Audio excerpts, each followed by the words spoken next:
नमस्कार साथियों, कैसे हैं आप सभी? भाई उम्मीद है बहुत बेहतरीन होंगे और बहुत बेहतरीन ही आपकी तैयारी चल रही होगी।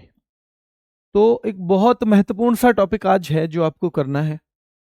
लेकिन एक चीज़ मैं बता दूं कि जो हम लोग पढ़ते हैं ना, इस सारा का सारा किताबों में भी है। तो अगर हमने इसका रिवीजन नहीं किया, अच्छे से नहीं पढ़ा, वहाँ थोड़ा सा ज़्यादा है।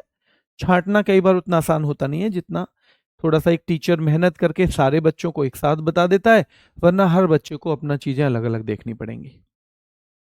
पर बिना मेहनत के कुछ भी संभव नहीं है, तो हमें मेहनत तो करनी पड़ेगी। इसलिए मैं आपसे बस एक चीज कहना चाहता हूं कि ईमानदारी से रिवीजन बार बार करना है। अगर रिवीजन नहीं कर पाए तो कुछ भी फायदा क्लास लेने का फिर होगा नहीं। इसलिए रिवीजन आपको हर बार पढ़ना है, करना है। ठीक है, चलिए भारत के प्रमुख हाथी रिजर्व के बारे में हम बात करेंगे। ठीक है, हाथी रिजर्व के बारे में हम बात करेंगे। तो हाथी जो रिजर्व है, हाथियों के संरक्षण के लिए है। जैसे हम टाइगर रिजर्व टाइगर्स के संरक्षण के लिए कर रहे थे ना, वैसे ही हाथियों को बचाना है। हाथियों को बचाने के लिए जो प्रयास किए जा रहे हैं, उसके तहत 1992 में एक पहल शुरू की गई कि हाथी रिजर्व बनाएंगे।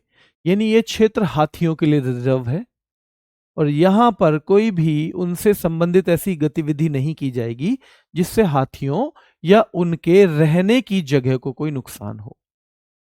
यानी हाथियों की भी सुरक्षा होती है इसमें, और हाथियों के आवास यानी हैबिटेट की भी।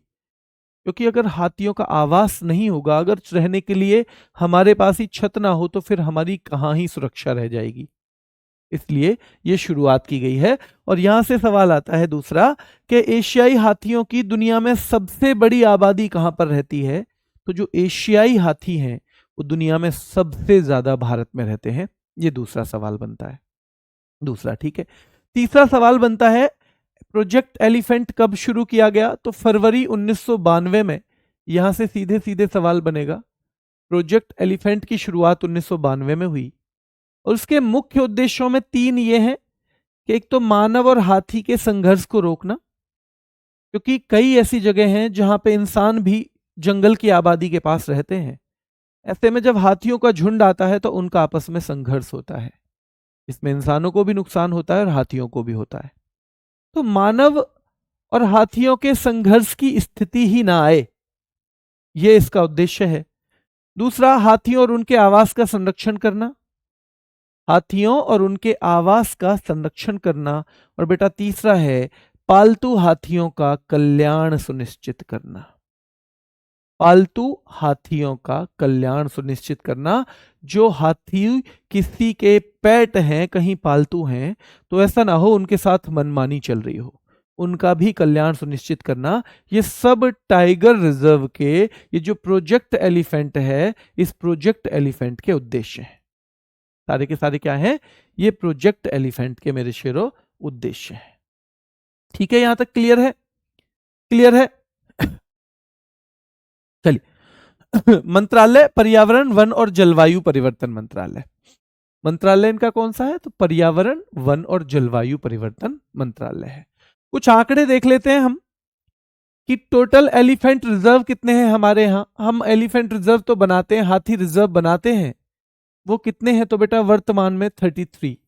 अभी हमारे पास 33 जो है एलिफेंट रिजर्व हैं। जब 33 हैं तो 33वां कौन सा है? तो बेटा तराई एलिफेंट रिजर्व है एक, यूपी में तराई एलिफेंट। और पहला पूछा जाएगा तो सिहिंग भूम। पहला तो सिहिंग भूम झारखंड में है। सिहिंग भूम कहां पे है मेरे शेरों? झारखंड में है। ठीक है, तो पहला जो है सिहिंग भूम है और ये कहां पे है?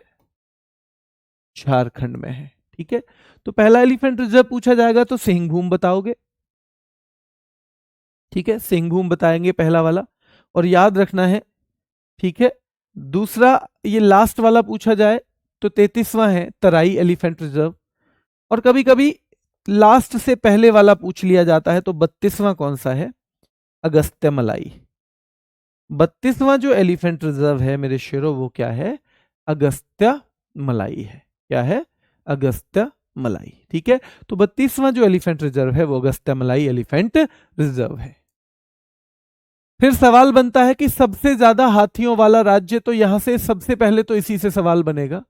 सबसे ज्यादा जो हाथी है वो कर्नाटक में पाए जाते हैं, नंबर 2 पे असम में पाए जाते हैं, नंबर 3 पे केरल में पाए जाते हैं। ठीक है, चलिए अब आपसे पूछेगा सबसे बड़ा हाथी रिजर्व। अगर क्षेत्रफल में देखोगे तो मैसूर है।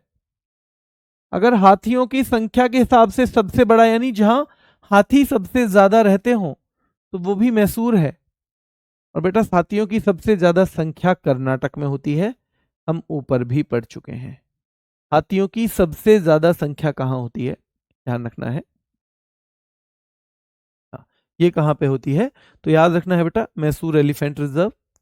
सबसे बड़ा हाथी रिजर्व मैसूर एलिफेंट रिजर्व, जनसंख्या के मामले में भी, हाथियों की संख्या और क्षेत्रफल के मामले में भी। और हाथियों की सबसे ज्यादा संख्या जो है कर्नाटक में है। कहां पे है, कर्नाटक में है हाथियों की सबसे ज्यादा जनसंख्या। गज उत्सव के बारे में हम बात करेंगे। एक गज उत्सव है, गज उत्सव। बेटा मैंने बताया था उस दिन भी कि कौन सा एलिफेंट रिजर्व कब बना है, वो करवाएंगे एक छोटी सी क्लास लास्ट में। कुछ मिक्स चीजें आएंगी, सारी चीजों की मिक्स, इसी की जब ये पर्यावरण वाले टॉपिक खत्म हो जाएंगे तो वहां वो शामिल रहेगा भाई पटेल जी, वहां वो शामिल रहेगा। ठीक है, चलिए गज उत्सव। प्रोजेक्ट एलिफेंट के 30 साल हुए। देखो प्रोजेक्ट एलिफेंट शुरू हुआ 1992 में। प्रोजेक्ट एलिफेंट कब शुरू हुआ है, तो ये हुआ है 1992 में। 2022 में इसे 30 साल हो गए। इसलिए 2023 में, क्योंकि इसको प्रोजेक्ट एलिफेंट को 30 साल पूरे हो गए थे, इसलिए 2023 में काजीरंगा में, कहां पे बेटा, काजीरंगा में ये गज उत्सव मनाया गया था। और ये चारों सवाल बन सकते हैं। गज उत्सव किस लिए, प्रोजेक्ट एलिफेंट के 30 साल पूरे होने पर। कब, 2023 में। और कहां, काजीरंगा नेशनल पार्क में। हाथी राष्ट्रीय विरासत पशु है और 2010 में सरकार ने हाथी को भारत का राष्ट्रीय विरासत पशु घोषित कर दिया। 2010 में सरकार ने क्या कर दिया बेटा, तो हाथी को राष्ट्रीय विरासत पशु जो है घोषित कर दिया है 2010 में। कब, 2010 में। यानी ये नेशनल हेरिटेज एनिमल घोषित किया गया कब, 2010 में। और यहां से सवाल बनेगा, यहां से सवाल बनेगा बेटा। ठीक है, चलिए क्लियर है यहां तक। माइक कार्यक्रम के बारे में पूछा जाएगा तो माइक की फुल फॉर्म पता होनी चाहिए पहले। Monitoring of illegal killing of elephants. Monitoring of illegal killing of elephants बेटा माइक कार्यक्रम है। और हाथियों की अवैध हत्या की निगरानी इसके तहत होती है। कि हाथियों की जो अवैध हत्या हो, और उसमें पूछा जाएगा कि भारत में माइक कार्यक्रम के तहत कितने केंद्र हैं, तो भारत में बेटा 10 केंद्र हैं। क्योंकि माइक कार्यक्रम ये इंटरनेशनल लेवल पे चलता है, केवल भारत के लिए नहीं है, ये इंटरनेशनल लेवल पे चलता है, अंतर्राष्ट्रीय स्तर पे ये चलता है माइक कार्यक्रम। और अंतर्राष्ट्रीय स्तर पे जो चलने वाला ये माइक कार्यक्रम है, याद रखना है, अंतर्राष्ट्रीय स्तर पे चलने वाला जो माइक कार्यक्रम है, ठीक है, उसके 10 केंद्र भारत में है। कुछ प्रमुख एलिफेंट रिजर्व हैं, उनकी सूची हम देख लेते हैं। मैसूर एलिफेंट रिजर्व कर्नाटक में है, ये भारत का सबसे बड़ा है। मैसूर कर्नाटक में भारत का सबसे बड़ा। दांडेली भी कर्नाटक में है, दांडेली भी कर्नाटक है बेटा।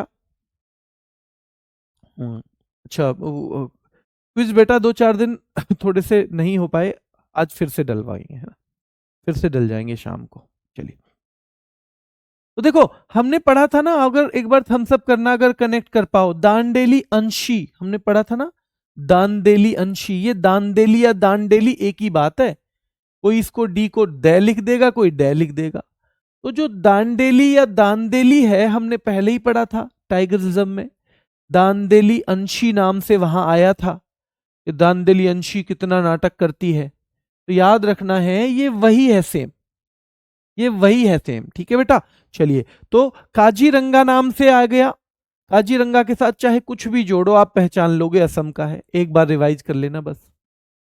धनसिरी, भैया धनसिरी तो औसम निकली, सारे पैसे को लूट के ले गई चहल से है।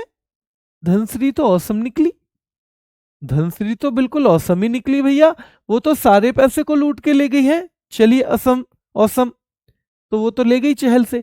और देहिंग पटकाई आप बार बार पढ़ते हो, असम से कनेक्ट है, तो चाहे वो एलिफेंट रिजर्व हो, चाहे वो डांस हो, चाहे वो फेस्टिवल हो, वो सब किससे आएगा बेटा, वो सभी असम से कनेक्ट हो जाएगा, सभी हो जाएगा बेटा, हाँ ध्यान रखना है। चलिए वो सभी हो जाएगा।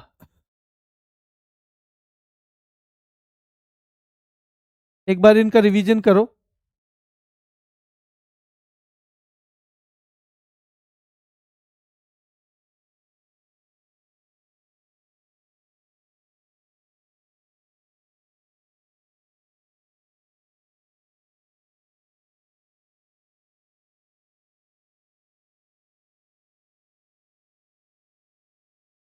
चलिए एक बच्चा पूछ रहा है सर कैमूर वाला भी है ना, कैमूर वाला।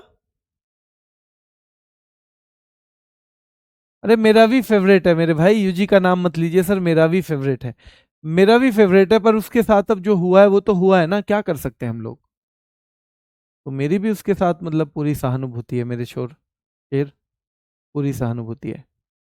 ठीक है, देखिए बेटा कैमूर का ना अभी नोटिफिकेशन जब फाइनल हो जाएगा मैं तभी जोड़वाऊंगा उसे, ऐसे कोई ना कोई आता रहता है, कोई है ना, इसलिए अभी आप उसे 58 को ही मानो, अभी आप देखोगे ना लेटेस्ट 58 ही है वो, लेटेस्ट 58 ही है बेटा। ठीक है, अक्षय कुमार कह रहे हैं सर आपकी कोई बुक है स्टैटिक जीके की, हाँ नवीन सर वाली बुक आती है ना बेटा, वो हमारी बुक है, नवीन सर वाली जो बुक आती है स्टैटिक जीके की वो हमारी है। ठीक है, चलिए तो धनसिरी हो गई असम की, दिहिंग पटकाई असम का है, काजीरंगा और कार्बी जो एंगलोंग है बेटा वो असम का है, दांडेली कर्नाटक का है, और मैसूर एलिफेंट रिजर्व जो है कर्नाटक का है।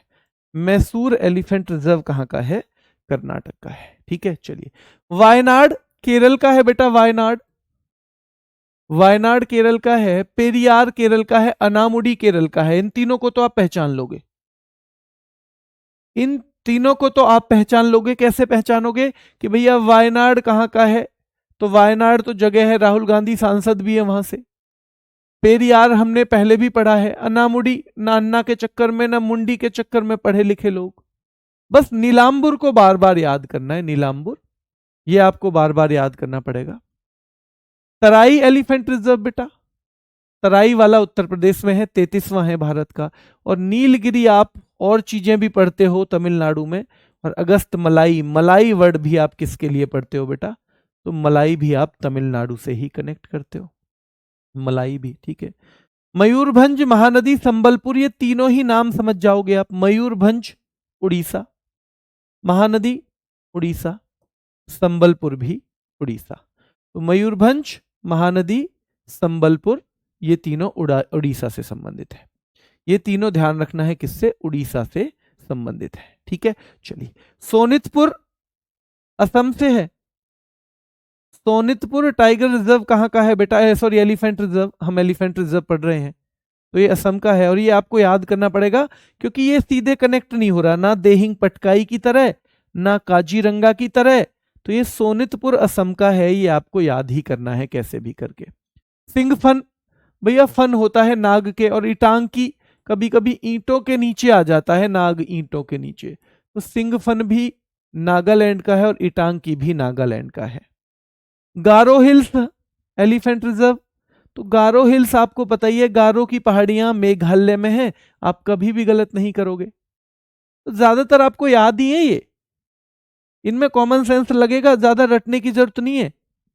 आप ज्यादा से ज्यादा 10 मिनट में सबको रट दोगे जो जो अलग हैं, क्यों, क्योंकि याद करने की हमें सिंगफन को हमने जोड़ दिया, सिंगफन हमने नाग से जोड़ दिया भैया, सिंगफन, ठीक है नाग से जोड़ दिया है। ठीक है, याद रखना है सिंगफन नाग से जोड़ दिया है। और दूसरा बेटा इटांकी नागालैंड, गारो हिल्स याद रखना है बेटा मेघालय, गारो हिल्स मेघालय याद रखना है, गारो हिल्स मेघालय। ठीक है, गारो हिल्स मेघालय। सिंहभूम हाथी reserve Jharkhand, Singhbhum elephant reserve बेटा झारखंड याद रखना है, सिंहभूम, और ये सबसे पहला है और यहां से सवाल बनता है, सिंह भूम से सवाल बनता है क्योंकि ये सबसे पहला है। ठीक है, ये याद करना पड़ेगा, बदल खोल या बादल खोल, तमोर पिंगला हाथी रिजर्व। हालांकि तमोर पिंगला वर्ड आप पहले भी देख चुके हो, गुरु घासीदास के मामले में आप तमोर पिंगला पहले भी पढ़ चुके हो। तो बेटा ये छत्तीसगढ़ का हाथी रिजर्व है, ये छत्तीसगढ़ का हाथी रिजर्व है बेटा, याद रखना है। ठीक है, चलिए श्रीविल्लीपुथूर, श्रीविल्लीपुथूर आपने पहले भी पढ़ा है, ये भी तमिलनाडु से आप कनेक्ट कर दोगे। तराई वाला 33वां है, लास्ट वाला तो ये तो वैसे ही याद हो जाएगा। शिवलिक को आपको याद करना पड़ेगा बेटा, शिवलिक हाथी रिजर्व उत्तराखंड में है। शिवलिक हाथी रिजर्व कहां पे है? उत्तराखंड में है। और मयूर झरना, देखो मयूरभंज छऊ तो है उड़ीसा का, पर मयूर का झरना तो बंगले में ही लगवाओगे। आपको झरना बनवाना है अपने बंगले में, आप कहोगे जी मयूर वाला, जिसमें मोर पंख फैलाए खड़ा हो और उसमें से ही फुहार निकल रही हो पानी की। तो मयूर का झरना तो बनेगा कहां पे? बंगले में। और मयूरभंज छऊ जो है बेटा वो उड़ीसा में है, डांस। तो मयूरभंज नाम से, पर मयूर झरना जो है, मयूर झरना हाथी रिजर्व पश्चिम बंगाल का है। और कामेंग याद रखना है बेटा, अरुणाचल का है। कामेंग अरुणाचल प्रदेश का है। कामेंग कहां का है? अरुणाचल प्रदेश का है। कामेंग ध्यान रखना है, अरुणाचल प्रदेश का है। तो बादलखोल तमोर पुंगला हाथी रिजर्व छत्तीसगढ़ का है। श्रीविल्लीपुथूर हाथी रिजर्व तमिलनाडु का है। तराई हाथी रिजर्व यूपी का है ना। एक बार याद करने की कोशिश करूं, आप ईमानदारी से इधर मत देखना और बताना कितने आप सही कर पाए। क्या मैसूर वाला कहां पे है? मैसूर वाला क्या ये कर्नाटक में है? दांडेली, भैया दंड मिलेगा, नाटक किया तो दंड मिलेगा, ऐसे भी कर सकते हो कनेक्ट। क्या ये भी कर्नाटक का है? काजीरंगा नाम आते ही ये क्या अपने आप ही असम का हो गया? धनसिरी तो भैया औसम निकली, सब कुछ कमाया चहल ने और लेके वो चली गई, धनसिरी तो औसम निकल गई। और भाई दिहिंग पटकाई असम से जुड़ा हुआ पहले ही है। वायनाड, नीलांबुर, पेरियार और अनामुडी, क्या ये आपको पता है ये कहां के हैं? तराई एलिफेंट रिजर्व कहां का है? तराई एलिफेंट रिजर्व बेटा, तो तराई वाला बताओ कहां का है एलिफेंट रिजर्व? तराई यूपी का है, 33वां है वैसे ये। नीलगिरी अगस्त्यमलाई, नीलगिरी भी और अगस्त्यमलाई दोनों तमिलनाडु के हैं। मयूरभंज नाम से ही उड़ीसा का है। महानदी नाम से ही उड़ीसा का है। संबलपुर नाम से ही उड़ीसा का हो जाएगा, नाम से ही उड़ीसा की तरह हो जाएगा बेटा। ठीक है, चलिए सोनितपुर, सोनितपुर असम का है। सोनितपुर असम का। सिंगफन भैया, सिंगफन, सिंग की जगह फन रहवे उसके, फन क्या है वो? नाग। और इटांकी, ईंटों के नीचे मिलता है भैया नाग कभी कभी, इटांकी, तो ये भी नागालैंड का है। गारो हिल्स मेघालय का हो जाएगा। सिंहभूम हाथी रिजर्व बेटा पहला वाला था ये सबसे पहले। और झारखंड में सिंह की भूमि तो भैया झाड़ियां हैं, झाड़ियों में ही तो रहता है सिंह, जंगलों में। बदलखोल तमोर पिंगला आते ही हम छत्तीसगढ़ में आ जाएंगे। श्रीविल्लीपुथूर, श्रीवल्ली से तुम मिलने जाओगे, श्रीवल्ली से मिलने जाओगे, वो जो पुष्पा वाली श्रीवल्ली है, तो श्रीवल्ली को हम कह देंगे तमिलनाडु। तराई हाथी रिजर्व वही यूपी का। शिवालिक उत्तराखंड का है। मयूर झरना भैया, मयूर झरना तो आपको पता ही है, मयूर झरना तो हम बंगले में बनवाएंगे। और कामेंग अरुणाचल में। जल्दी बताओ कितने गलत हुए, कितने गलत हुए? तिवारी जी आप डरो मत, बिल्कुल भी, बिल्कुल मत डरो आप तिवारी जी, सब अच्छा होगा, बहुत बेहतरीन तैयारी है आपकी, मत डरो। हाँ बेटा आते हैं, पूछे जाते हैं। चलिए अब हाथी गलियारा, देखो हाथी गलियारा क्या होता है? जैसे दो हाथी रिजर्व हैं, यहां हाथी रहते हैं और मान लो यहां हाथी रहते हैं खूब सारे। अब हाथियों को केवल एक ही जगह पे रखोगे क्या?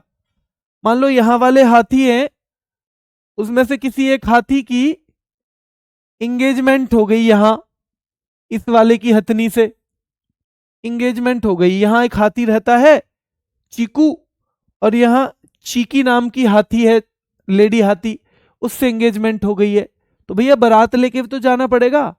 अब ये तो अलग है, ये अलग है, तो इसलिए कॉरिडोर बना रखा है जहां आराम से चले जाएं, जहां आदमी डिस्टर्ब ना करे। जहां आराम से चले जाएं, जहां आदमी डिस्टर्ब ना करें। एक कॉरिडोर बना दिया, ये कॉरिडोर पतला सा रास्ता जहां पे हाथी अपना दौड़े चले जाए, है ना, बारात लेके, है ना। बाकी जो हाथी हैं वो शादी में डांस वांस करते चले, आज मेरे यार की शादी है, और सिंपल पहुंच जाए। तो ये हाथी कॉरिडोर है।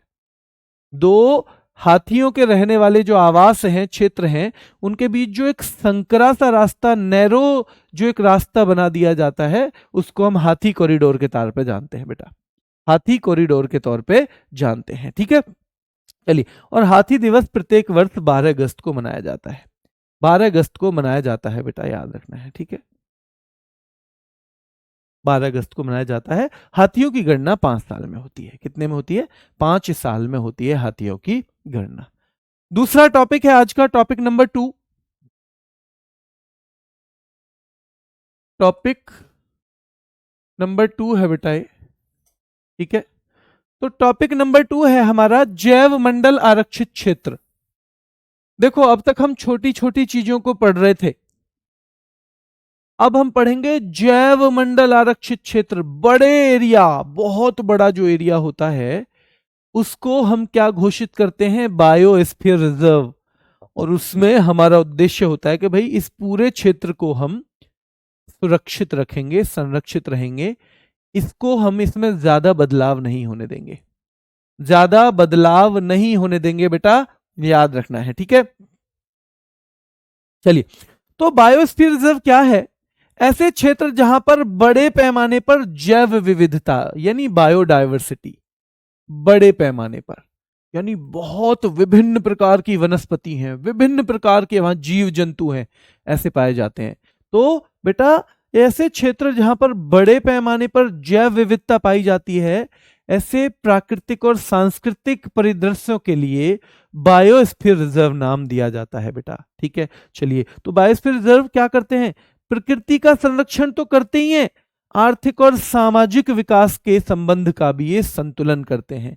यानी वहां आर्थिक विकास भी हो, सामाजिक तौर पे भी चीजें जो हैं बेहतर हो, ये काम भी बायोस्फीयर रिजर्व करते हैं बेटा। चलिए, यहां से सवाल नहीं आएगा, सवाल यहां से आएगा। Man and the biosphere programme. देखो बेटा, एक कार्यक्रम है यूनेस्को का, पहले तो यही कि ये किसने किया है?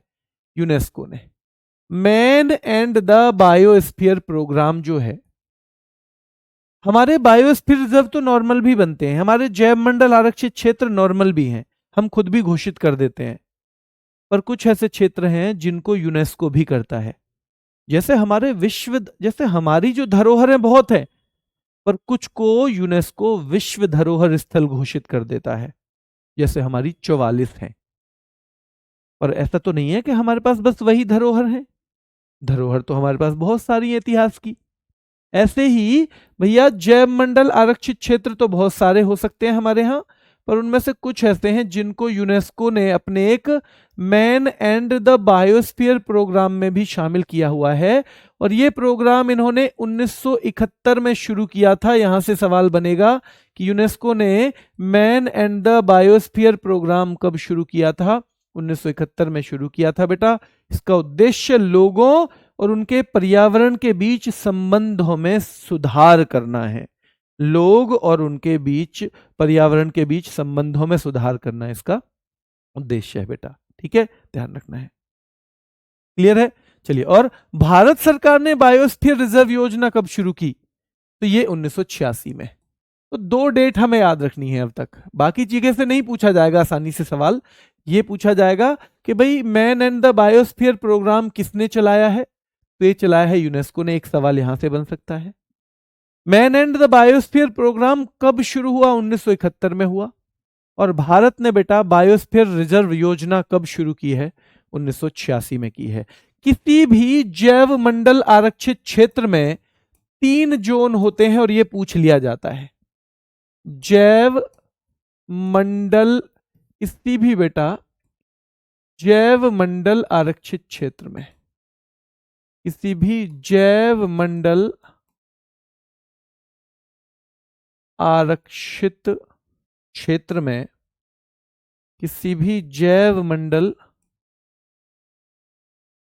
आरक्षित क्षेत्र में 3 जोन होते हैं। 3, उनमें एक कोर जोन, एक बफर जोन और एक संक्रमण जोन।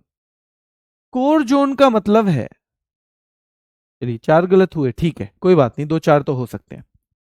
कोर जोन का मतलब क्या है कि उसमें कोई भी गतिविधि नहीं होगी, पूरी तरह संरक्षित है वो, उसमें कोई छेड़छाड़ इंसान के द्वारा नहीं होगी।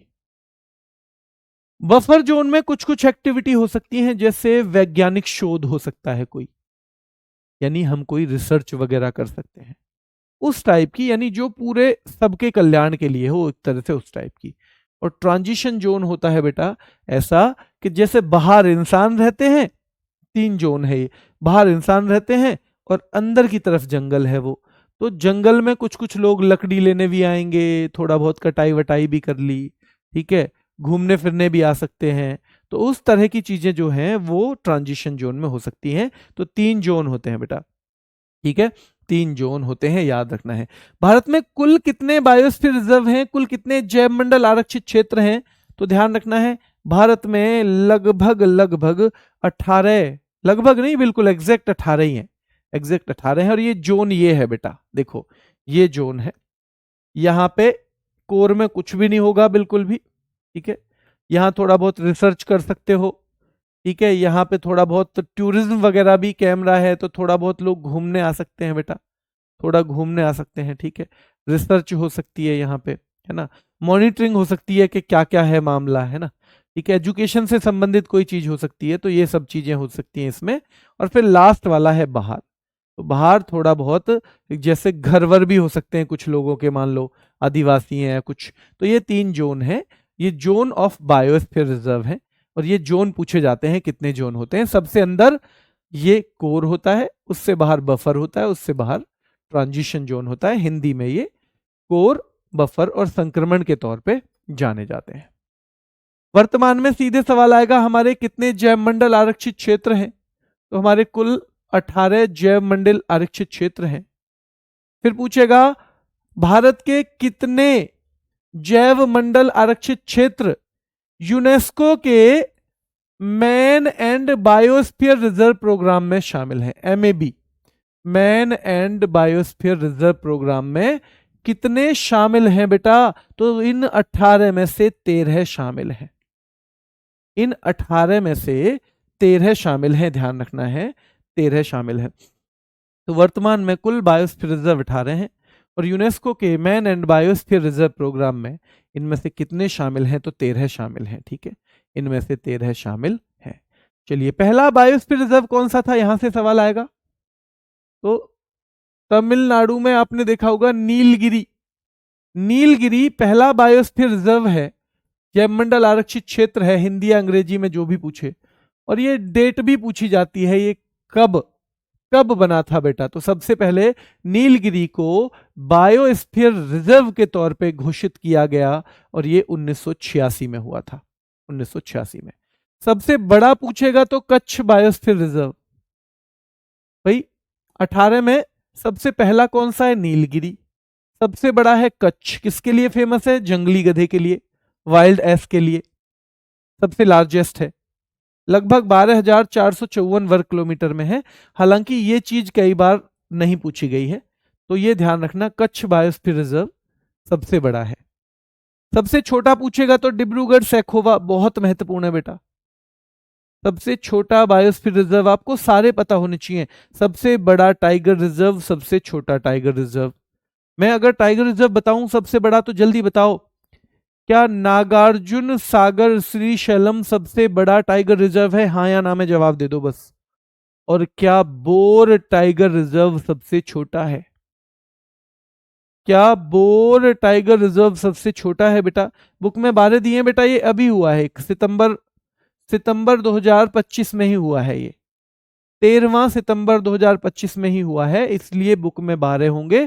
तो बुक जो उससे पहले छपी है सारी बुक में ही 12 मिलेगा, जब नवीन सर ने पढ़ाई होगी उस टाइम पे, या मैंने पढ़ाई होगी पिछली बार, तो भी 12 ही मिलेगा, अब 13 मिलेगा बेटा, ठीक है।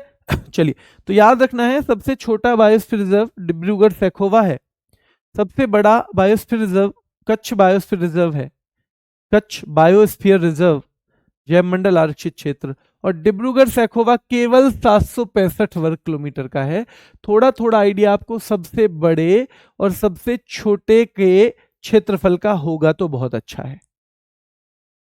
पहला समुद्री, फिर आ जाएगा समुद्री, क्योंकि समुद्र में भी तो हमको भाई जैव विविधता को बचाना है। समुद्र में भी तो बचाना है हमें जैव विविधता को। जो समुद्र में भी विभिन्न प्रकार के जीव जंतु वनस्पति पाई जाती है, तो केवल सुरक्षित हमें जमीन वाली चीज ही नहीं रखनी है, समुद्री भी तो रखना है। तो मन्नार की खाड़ी, ये बोलते हैं मन्नार बायोस्फीयर रिजर्व बेटा, तमिलनाडु में जो है ये पहला समुद्री जीव मंडल रिजर्व है और इसका क्षेत्रफल लगभग 10,500 है। यहां तक दोबारा देखो, क्योंकि ये सवाल थोड़े से मुश्किल आपको लग रहे होंगे थोड़े से। तो बायोस्फीयर रिजर्व में कितने जोन होते हैं, सीधे पूछा जाएगा तो 3 है। कोर जोन है, बफर जोन है, ट्रांजिशन जोन है। भारत में कुल कितने बायोस्फीयर रिजर्व हैं? 18 हैं। इन सब का टोटल लगभग कितना एरिया है? तो 60,000 वर्ग किलोमीटर है। ठीक है, चलिए वर्तमान में कुल बायोस्फीयर रिजर्व कितने हैं? 18 हैं बेटा। कितने हैं? 18। इनमें से यूनेस्को के man and biosphere reserve programme में कितने शामिल हैं? 13 हैं बेटा। 13 को यूनेस्को ने मान्यता दी है। पहला वाला नीलगिरी था 1986, टोटल मिला के हमारा जो नीलगिरी 18 में से पहला। सबसे बड़ा कच्छ बायोस्फीयर रिजर्व है। ठीक है, इसकी लगभग 12,454 वर्ग किलोमीटर है इसका क्षेत्रफल। सबसे छोटा बायोस्फीयर रिजर्व बेटा डिब्रूगढ़ सैखोवा है। डिब्रूगढ़ सैखोवा, डिब्रूगढ़ सैखोवा का केवल 765 वर्ग किलोमीटर ही है, 765।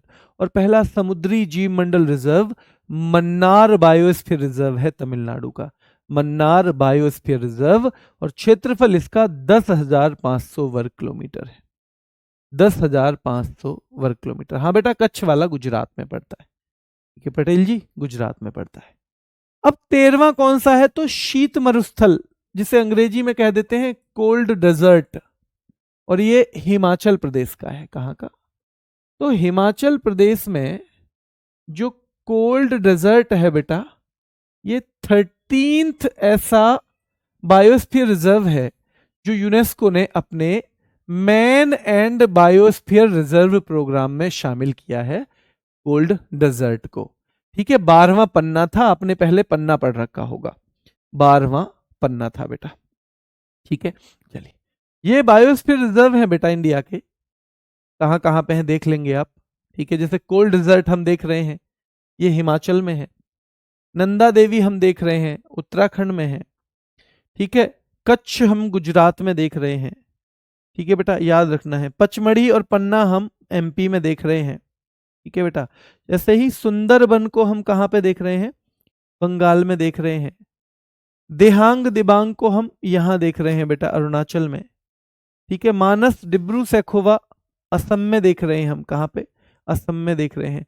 कंचनजंगा को हम सिक्किम में देख रहे हैं, कंचनजंगा को। ठीक है, अचनकमार और अमरकंटक, अचनकमार और अमरकंटक बेटा याद रखना है, हम छत्तीसगढ़ मध्य प्रदेश दोनों के एरिया में है। ठीक है, याद रखना है। नीलगिरी हम कहाँ देख रहे हैं बेटा? ये चलिए, तो कर्नाटक तमिलनाडु में पड़ जाता है ये नीलगिरी, है ना, पड़ जाता है कर्नाटक तमिलनाडु में। और हम अगस्त्य मलाई देख रहे हैं बेटा, अगस्त्य मलाई तमिलनाडु और केरला में है। अगस्त्य मलाई यहाँ तमिलनाडु और केरला में है। ठीक है, चलिए मन्नार की खाड़ी जो है, गल्फ ऑफ मन्नार, हम यहाँ तमिलनाडु में बिल्कुल समुद्र पे देख रहे हैं बेटा। शेषाचलम हम आंध्र प्रदेश में देख रहे हैं। सिमलीपाल हम यहाँ उड़ीसा में देख रहे हैं। और ग्रेट निकोबार हम अंडमान निकोबार में देख रहे हैं। ग्रेट निकोबार हम अंडमान निकोबार में देख रहे हैं। ठीक है, ध्यान रखना है। तो ये सारे के सारे जो हैं, ठीक है, याद रखना है बेटा। नोकरेक हम मेघालय में देख रहे हैं, नोकरेक। तो यहाँ आपको बहुत बेहतरीन समझ में आ जाएगा। ये जब पीडीएफ आपको मिलेगी ना, तो इस चित्र से और अच्छा समझ में आ जाएगा। ये 18 हैं, ये बड़े एरिया हैं, इतने बड़े कि कभी कभी 4-4, 5-5 नेशनल पार्क इस एक एरिया के अंदर रहेंगे, इतने बड़े हैं। हाँ, ये अगर देखा जाए तो हम जितनी भी इकाई पढ़ते हैं, एलिफेंट रिजर्व या वाइल्ड लाइफ सेंचुरी, या हम पढ़ते हैं बेटा नेशनल पार्क, या हम टाइगर रिजर्व पढ़ते हैं, ये सब में सबसे बड़े हैं, ये बड़े पैमाने वाली चीज है, बड़े पैमाने वाली चीज। ठीक है, चलिए देखिए, तो देख लेते हैं इनको सबको। अब इनमें 13 जो है ना उसमें शामिल, मैं उनको अलग बता दूंगा। देखो 13 शामिल है तो मतलब 5 यूनेस्को वाले प्रोग्राम में शामिल नहीं होंगे, सीधी सीधी बात है। तो मैं आपको बताऊंगा, देखो ये नीलगिरी और जयमंडल आरक्षित क्षेत्र जो है ये तमिलनाडु, केरल, कर्नाटक तीनों में ही लगभग पड़ता है। और ये जो है याद रखना है, यूनेस्को में जो शामिल है, मैं यहां पे नंबर दूंगा उसे। तो यूनेस्को का नंबर है बेटा, ये यूनेस्को में है, ये 1986 में शामिल हुआ था। नंदा देवी उद्यान और बायोस्फीयर रिजर्व जो है ये उत्तराखंड में है बेटा, और ये भी यूनेस्को के प्रोग्राम में शामिल है। नोकरेक कहां पे है? मेघालय। ये बताना पड़ेगा कहां कहां पे है ये। नंदा देवी राष्ट्रीय उद्यान और बायोस्फीयर रिजर्व उत्तराखंड में, नोकरेक मेघालय में है, ये भी बताना पड़ेगा। मन्नार की खाड़ी तमिलनाडु में है बेटा, ये भी बताना पड़ेगा, मन्नार की खाड़ी, और ये भी उसमें शामिल है। सुंदरवन पश्चिम बंगाल में है और ये भी उसमें शामिल है। मानस इसमें शामिल नहीं है बेटा, मानस इसमें शामिल नहीं है यूनेस्को वाले में, ठीक है, लेकिन है असम में। बड़ा निकोबार जैवमंडल आरक्षित क्षेत्र यानी ग्रेट निकोबार बायोस्फीयर रिजर्व, ये अंडमान और निकोबार में है और ये भी उन 13 में शामिल है। सिमलीपाल उड़ीसा में है, सिमलीपाल उड़ीसा में है बेटा, याद रखना है, और ये भी उन 13 में शामिल है। सिमलीपाल उड़ीसा में है, ये उनमें शामिल है। डिब्रू सैखेवा असम में है, ये उनमें शामिल नहीं है। दिहांग दिबांग अरुणाचल में है, ये उनमें शामिल नहीं है। पंचमढ़ी बेटा कहां पे है? ये है एमपी में और ये भी उनमें शामिल है, ये भी उनमें शामिल है अगर हम पंचमढ़ी की बात करें। कंचनजंगा सिक्किम में है और ये भी उनमें शामिल है। अगस्त्यमलाई केरल और तमिलनाडु में है, ये भी उसमें शामिल है। अगस्त्यमलाई केरल और तमिलनाडु में बेटा, ये भी उसमें शामिल है। अचनकमार अमरकंटक ये एमपी और छत्तीसगढ़ में है और ये भी उसमें शामिल है। अगस्त्यमलाई कहाँ है? केरल और तमिलनाडु में। कच्छ का रण उसमें शामिल नहीं है, कच्छ का रण उन 13 में शामिल नहीं है बेटा, ठीक है।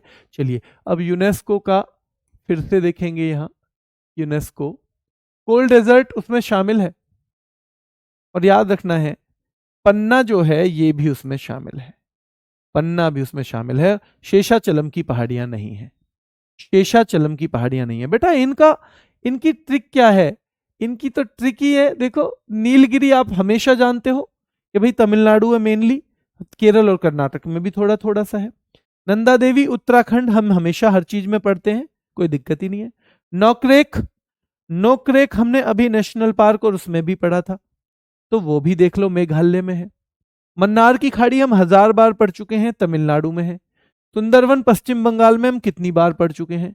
मानस काजी कैसा मानस है हम पढ़ चुके हैं बेटा। बड़ा निकोबार अंडमान निकोबार में है। सिमलीपाल उड़ीसा में है। पंचमढ़ी एमपी में है। कंचनजंगा सिक्किम में है। अगस्त्यमलाई केरल तमिलनाडु, अगस्त्यमलाई केरल तमिलनाडु। अचनकमार अमरकंटक बेटा एमपी और छत्तीसगढ़। अचनकमार अमरकंटक ध्यान रखना है, अमरकंटक को आप एमपी के लिए जानते हो, अचनकमार आप छत्तीसगढ़ को जानते हो। कच्छ का रण गुजरात में है, ठीक है। कोल्ड डेजर्ट हिमाचल में, पन्ना राष्ट्रीय उद्यान एमपी में। तो आपको पहले तो पता होना चाहिए हमारे कितने हैं, 18 हैं, उनमें से 13, 5 कौन कौन से हैं ना याद कर लेना। शेषाचलम नहीं है बेटा, शेष है, ये उन 13 में नहीं है, अभी तो शेष है, ये 13 में नहीं है, ये तो शेष है अभी बेटा, है ना, शेष है, याद रखना है। कच्छ का रण उनमें नहीं है बेटा, 13 में कच्छ का रण नहीं है। डिब्रू सैखोवा दिहांग दिबांग भी नहीं है और मानस भी नहीं है। तो ये 5 ऐसे हैं जो अभी यूनेस्को ने अपने प्रोग्राम में शामिल नहीं किए हैं, बाकी सब शामिल कर लिए हैं, बाकी सब शामिल कर लिए हैं, ठीक है। ये तो हमने कहीं ना कहीं इन सब की ट्रिक याद कर रखी है, हमने सबकी ये कर रखी है, मानस की, काजीरंगा की, ये सब कर रखी है ना। तो आपको मेनली क्या क्या है, देखो मेन तो आपको ये वाला डेटा याद करना है, इसके जोन याद करने हैं पहले तो, फिर ये करना है 18, फिर ये प्रोग्राम कब शुरू हुआ 1971, फिर ये टोटल एमएबी में शामिल है 13, पहला नीलगिरी है ये याद करना है, सबसे बड़ा कच्छ है ये याद करना है, इसका थोड़ा सा आइडिया आपको ये एरिया का भी होना चाहिए। सबसे छोटा डिब्रूगढ़ सैखोवा याद होना चाहिए। पहला समुद्री बेटा मन्नार याद होना चाहिए। और ध्यान रखना है 13वां बायोस्फीयर रिजर्व शीत मरुस्थल है, शीत मरुस्थल। नीलगिरी जैव मंडलीय आरक्षित क्षेत्र, ये भी पता होना चाहिए कहाँ पे है। नंदा देवी कहाँ पे है, इन सब का फिर ये आपको पता होना चाहिए कौन कौन सा है। और ये लेटेस्ट है बेटा, यूनेस्को में लेटेस्ट, ये यूनेस्को में जो शामिल हुए हैं ना, यूनेस्को में लेटेस्ट है, 13वां है। इससे पहले पन्ना हुआ था शामिल, 12वां। पन्ना 12वां था बेटा, पन्ना कौन सा था, 12वां था, ठीक है। तो ये जिस साल, याद रखना है बेटा, ये जिस साल इनको जैव मंडल आरक्षित क्षेत्र घोषित किया वो साल यहां पे दिए हुए हैं, वो साल दिए हुए हैं यहां पे, ठीक है। चलिए ये इतना आ जाएगा। अब ये 4 सवाल यहां से भी बनते हैं। देखो बायोडायवर्सिटी के हमारे इंडिया में 4 हॉटस्पॉट माने जाते हैं, मतलब बहुत महत्वपूर्ण जो चीज है हॉटस्पॉट। आजकल हॉटस्पॉट तो आप वैसे भी लेते हो ना, क्या लेते हो बेटा, हॉटस्पॉट आप नेट पे भी लेते हो, नेट से, है ना, कि भाई अपना हॉटस्पॉट देना थोड़ा सा। तो याद रखना है, याद रखना है कि भैया हॉटस्पॉट जो है डायवर्सिटी के 4 हैं, यहां पे बहुत ज्यादा। ये कौन से हॉटस्पॉट कि याद रखना है बहुत ज्यादा है यहाँ पे, ये बहुत ज्यादा संख्या में ये वनस्पति और ये पाया जाता है बायोडायवर्सिटी। और खतरा भी हमेशा रहता है, हमेशा खतरा भी मंडराता रहता है, ठीक है। तो याद रखना है यहाँ बहुत सारे जीव जंतु और पेड़ पौधों की प्रजातियां मिलती हैं। अस्तित्व पर याद रखना है बेटा निरंतर संकट बना रहता है, और इनको तप्त स्थल या हॉटस्पॉट कहलाते हैं, ये जैव विविधता के, जैव विविधता के तप्त स्थल या हॉटस्पॉट, ठीक है। चलिए अक्सर ये उष्णकटिबंधीय क्षेत्रों में पाए जाते हैं। यहाँ के जो जितना भी जीव जंतु हैं उनको हम फौना कहेंगे, और जितने भी पेड़ पौधे हैं उनको हम फ्लोरा कहेंगे, नॉर्मल भाषा है, इसमें तो कोई दिक्कत नहीं है। ये 4 हैं कौन कौन से, सवाल आता है इनमें से कौन सा भारत में जैव विविधता का हॉटस्पॉट नहीं है। तो आपको चारों पता होने चाहिए। पहला है हिमालयी क्षेत्र। तो हिमालय में देखो भैया, इसमें भूटान है, नेपाल है, नॉर्थ और साउथ इंडिया के क्षेत्र आते हैं, ठीक है। हिमालयी क्षेत्र जो है, तो याद रखना है ये इसमें आता है भूटान, नेपाल, नॉर्थ इंडिया, खास तौर पे नॉर्थ इंडिया का क्षेत्र आएगा। पश्चिमी और पूर्वी घाट पर कभी कभी केवल पश्चिमी घाट ही आता है ऑप्शन में, वो एक ही बात है, पश्चिमी घाट ही आए तो वह पश्चिमी कर देना, कोई दिक्कत नहीं है, ठीक है। तो ये एक पश्चिमी और पूर्वी घाट हो जाएगा। तीसरा याद रखना है बेटा, तो इसमें कौन कौन सी वो है ये देख लो, जैसे अगस्तमलाई है, शांत घाटी है, पेरियार है, ये सब ध्यान रखना है बेटा, इस सारे के सारे इसमें आते हैं, ठीक है। तो ये हो जाएगा पश्चिमी घाट खास तौर पे। तीसरा है Indo Burma region, Indo Burma region यानी भारत, ध्यान रखना है बेटा, भारत और म्यांमार वाला जो हिस्सा है, भारत से म्यांमार की तरफ वाला जो हिस्सा है, ठीक है। चलिए तो ये वह है इंडो बर्मा रीजन, है ना। भारत का छोटा सा ही भाग रहता है इसमें, क्योंकि बांग्लादेश भी है, मलेशिया है सब, पर हमें भारत का याद रखना है। और चौथा है सुंदरलैंड क्षेत्र, सुंडालैंड बोलते हैं इसको अंग्रेजी में, सुंडालैंड। अब इतना ध्यान रखना आप कि ये जो है ना, ये आप सुंदरवन मत कर देना, इसको आप सुंदरवन मत कर देना, सुंदरवन अलग है, ये सुंदरलैंड या सुंडालैंड है। और इसमें भारत का खास तौर पे देखो, थाईलैंड, सिंगापुर, इंडोनेशिया, मलेशिया तो छोड़ दो, इसमें भारत का अंडमान निकोबार का क्षेत्र आता है खास तौर पे, अंडमान निकोबार का क्षेत्र इसमें भारत का खास तौर पे आता है। तो ये आपको याद रखना है बेटा कि इसमें थाईलैंड, सिंगापुर, इंडोनेशिया, मलेशिया, खास तौर पे सुंडालैंड में, और अगर हम सुंदरवन कर देते इसे तो हम बांग्लादेश में पहुंच जाते और भारत में पहुंच जाते, दो ही जगह रहता ना फिर तो वो। तो ये ध्यान रखना है, सुंदरलैंड या सुंडालैंड है, सुंदरलैंड या सुंडालैंड, तो इनको 4 ही याद रखना है आपको। 4 ही चीजें याद रखनी है। हिमालयी क्षेत्र, 4 मुख्य जैव विविधता हॉटस्पॉट हैं, देखो ये मेन चीज है जो हमें याद करनी है, हिमालयी क्षेत्र उनमें एक है। पश्चिमी और पूर्वी घाट, इसमें भी केवल पश्चिमी ज्यादा पूछा जाता है। तीसरा इंडो बर्मा रीजन, और चौथा है सुंदरलैंड क्षेत्र। और बेटा इसमें जब ऑप्शन आएगा तो सवाल इसमें ऐसा ही पूछा जाता है, इनमें से कौन सा हमारा एक जैव विविधता का हॉटस्पॉट है। तो 4 चीजें देंगे, इनमें से एक ऑप्शन आ जाएगा। और कौन सा जैव विविधता का हॉटस्पॉट नहीं है। तो फिर क्या करेंगे बेटा, 3 चीजें इनमें से दे देंगे और एक कहीं और से दे देंगे। 3 इनमें से एक और कहीं से, तो एक को हमें फिर पहचानना पड़ेगा। ठीक है, चलिए थोड़े से सवाल मैं आपके ले लेता हूं।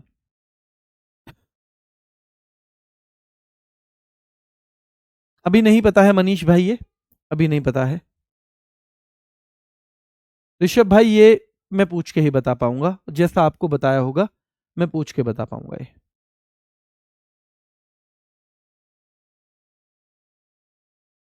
ये मैंने अभी एसएससी जीडी में जब करवाया था ना प्रैक्टिस सेट, तो उसमें भी मैंने करवाया है।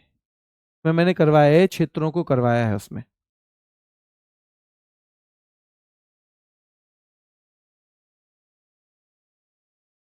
पीछे का भूल रहे हैं, प्रैक्टिस सेट लिए हैं बच्चों ने? प्रैक्टिस सेट ले लो जिसे लग रहा है कि मैं पीछे का भूल जाता हूँ। हाँ जी, मैसेज आ रहा है आपका, बच्चा कह रहा है सर मेरा मैसेज आप तक पहुंच रहा है, आ रहा है। बेटा केवल काम की चीज पूछो, बहुत तेज कमेंट चलने लग गए। रैपिड फायर आज है? हाँ, रैपिड फायर रहेगा आज।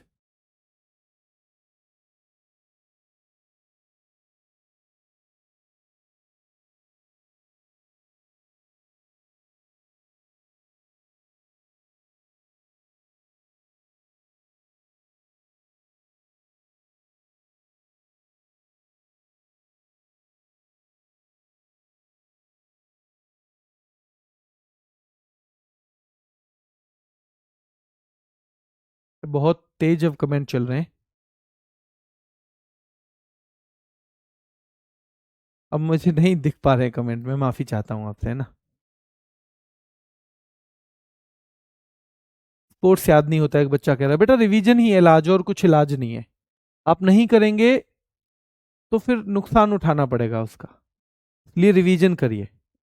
वो बच्चा बताए मुझे केवल कि जी मैंने 10 बार रिवीजन किया था लेकिन मुझे स्पोर्ट्स याद नहीं हुआ। केवल वो बताए। अगर 10 बार आपने रिवाइज नहीं किया है तो अभी आपकी गुंजाइश है।